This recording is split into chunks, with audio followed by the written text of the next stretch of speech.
শুভ সকাল বন্ধুরা, হরে কৃষ্ণ, রাধে রাধে। আশা করছি তোমরা সবাই খুব ভালো আছো। তো আজ কিন্তু আমি একটা নতুন ভিডিও নিয়ে তোমাদের কাছে চলে এসেছি।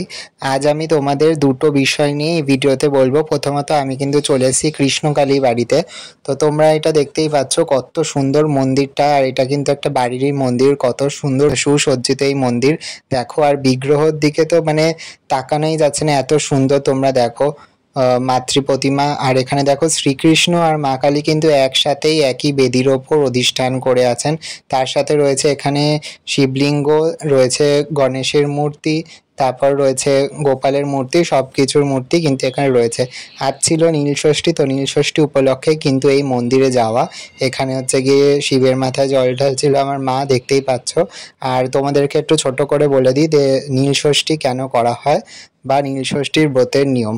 তো নীলষষ্ঠী প্রধানত সন্তানের মঙ্গল কামনার জন্যই কিন্তু মায়েরা রাখে এই ব্রত। তো নীলষষ্ঠীর দিন সারাদিন উপোস করে সন্ধ্যাবেলা শিবের মাথায় জল ঢালতে হয়। এরপর শিবের মাথায় বেলপাতা, ফুল ও একটি ফল ছুঁয়ে রাখতে হয়। এরপর অপরাজিতার মালা পরিয়ে সন্তানের নামে একটি মোমবাতি জ্বালিয়ে প্রার্থনা করতে হয়। মনে রাখা জরুরি, উপোস ভাঙার পরও এদিন ফল, সাবু ইত্যাদি ছাড়া ময়দার তৈরি খাবারই খেতে হয়। এমনকি সন্দক লবণ দিয়ে খাবার খেতে হয়। মনে করা হয় ব্রতের দিন উপোস করে নিষ্ঠা করে কিছু নিয়ম মানলে ভক্তের মনোবাঞ্ছা পূরণ করেন দেবাদিদেব মহাদেব।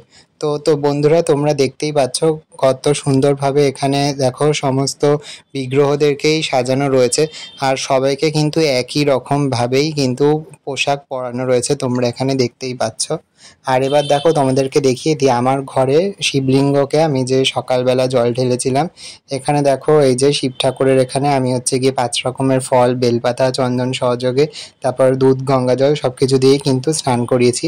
আর এখানে দেখো আমার গোপাল সোনারা সবাই বসে রয়েছে। আর এখানে আমি কিন্তু হাঁড়িতে সাবু দুধ দিয়ে ভিজিয়ে রেখেছি, কারণ শিবের মাথায় জল ঢালার পর কিন্তু এই সাবুই আমি কলা দিয়ে মেখে, চিনি, বাতাসা, কলা এগুলো সব দিয়ে, ফল দিয়ে মেখে কিন্তু এটা খাবো আজকে। আর এখানে দেখো একটু চরণামৃত নিয়ে এসেছি ওখানকার ওই মন্দির থেকে। আর এখানে কলা রয়েছে, তো চলো এবার সাবুটা মেখে নিই। তো বন্ধুরা, আজকের মতন ভিডিওটা এখানেই রাখছি। তোমাদের যদি আজকে ভিডিওটি ভালো লেগে থাকে তাহলে প্লিজ একটা লাইক করে দিও, শেয়ার করে দিও, সাবস্ক্রাইব করে দিও আমার চ্যানেলটাকে। দেখা হচ্ছে আরও একটা নতুন ভিডিওতে। ততক্ষণ তোমরা সবাই খুব ভালো থেকো। রাধে রাধে।